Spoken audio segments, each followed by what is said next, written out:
My name is Eugene Khvostov. I'm the Chief Product Officer here at Apptio. I'm responsible for all of our products, including Apptio Cloudability. I've been here for about 4.5, almost 5 years. Prior to that, I was at Amazon Web Services, AWS, doing the same thing, building cost management products. And prior to that, I was at MasterCard, building digital payments products. When I think about build and buy and augment, I really like when people ask me about the augment part, because often it's presented to me as build versus buy. Should I build or should I buy? And I kind of reject that notion. It's not a versus. It's not mutually exclusive. It's actually a build and buy and eventually augment. And that's very important because FinOps is a practice. You have to do some level of building. And it depends where and how you want to build and what you want to build. But I encourage folks to look at their end goals, build what they're working towards, and then look for places where there are tools, people, processes that are specialists and specialized for the use cases or needs that you have, and accelerate into that. So that's the biggest thing. It's not build versus buy. It's build and buy when you're ready and when the time is right. When you have a tool or you're exploring building out your FinOps practice and your own tool set, first is what I just mentioned. The second bit that I encourage people to think about is think about the long term. You will have short-term needs and things you have to achieve in short order, 3, 6, 9, maybe 12 months from now. But think about where you and your organization want to be or are going to be in 24 months, 36 months, or even 5 years from now. Because that will set you on the path of what you need to build and how you need to augment what you might have in place already or you're going to go out and purchase. And the third thing I'd say is be very emphatic with your direction. You will need to compromise in certain places, but know where you want to be and build for the long term, because your team may not be there for the long term, but the organization will be, and you want to set it on a right course in order to gain or realize the value that you end up delivering to your markets. You always have to think about compliance requirements, regulatory requirements. Those things do change over time. So you want to be sure that you're building for that long term. As I said, evaluate all of your options, build where you need to build in consideration of your long-term goals. As you mature, you will find that there are tools and even open source and best practices that are out there that help you meet your needs. In the case of compliance and regulatory requirements, you also should engage those appropriate teams within your organization. And if you don't have them, there are external organizations that can help you. Things like SOC 2 and GDPR compliance are very important to a lot of different aspects of the business and the tool set. You want to make sure you're meeting those requirements, but you also want to make sure that you're augmenting where appropriate for your business.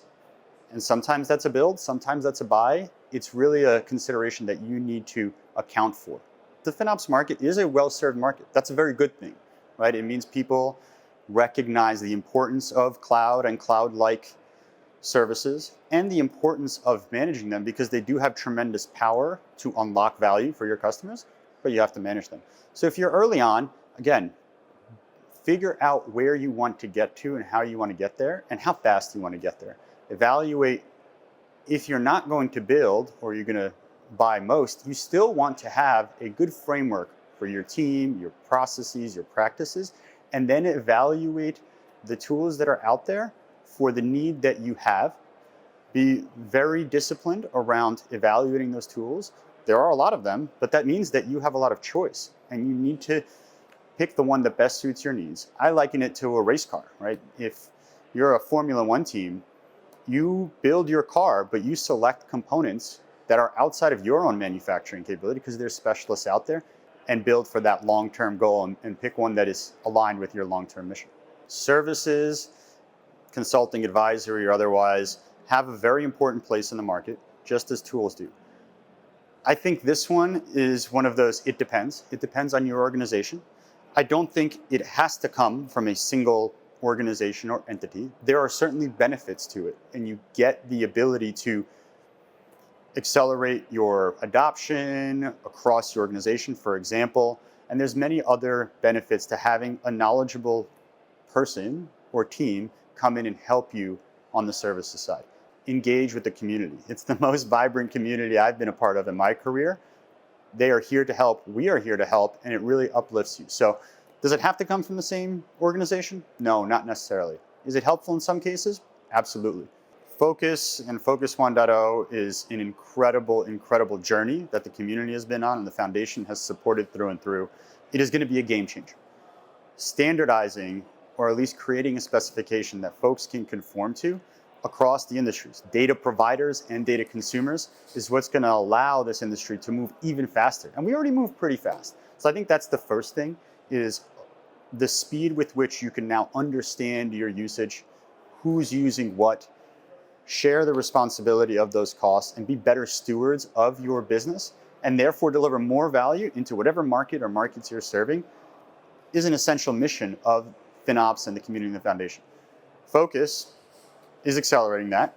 1.0 is a huge milestone, a huge step, and a huge congratulations to all the folks who've been working on it. I'm really excited to see it in action. I can't wait for the future iterations of Focus as more and more data comes in, gets understood. We get feedback from the community. This thing is out there. Use it. Provide input, provide feedback, because it's going to help everybody, not just you and your organization, your specific needs, but also the community as a whole. So I couldn't be more excited for it. I've been in this community or doing this for almost a decade, and I've seen a lot of things change. The customers, the users, the community members have grown, flourished, changed jobs, gotten promotions, built companies. It's been an incredible journey. I see it growing even bigger, of course. I see it having an impact across more geographic regions. Some of the folks I talk to now are as far as Latin America and Japan and the Middle East. You're seeing these folks gravitate towards this, and they're just finding out about it. They're finding it. And that's really humbling and really great to see, but it's also really exciting to see where it's going. So first, it's going to get broader. It's going to go global. Already is global, right? The second is the applicability of FinOps as a set of principles and a set of practice across more than just what I'll call pure cloud and cloud service providers. And our distributed procurement models really allow people to build faster than ever before. In no small part, the generative AI revolution, if you can call it that, owes part of that success to those cloud and cloud-like services. FinOps getting applied and applying those practices is the second thing I see.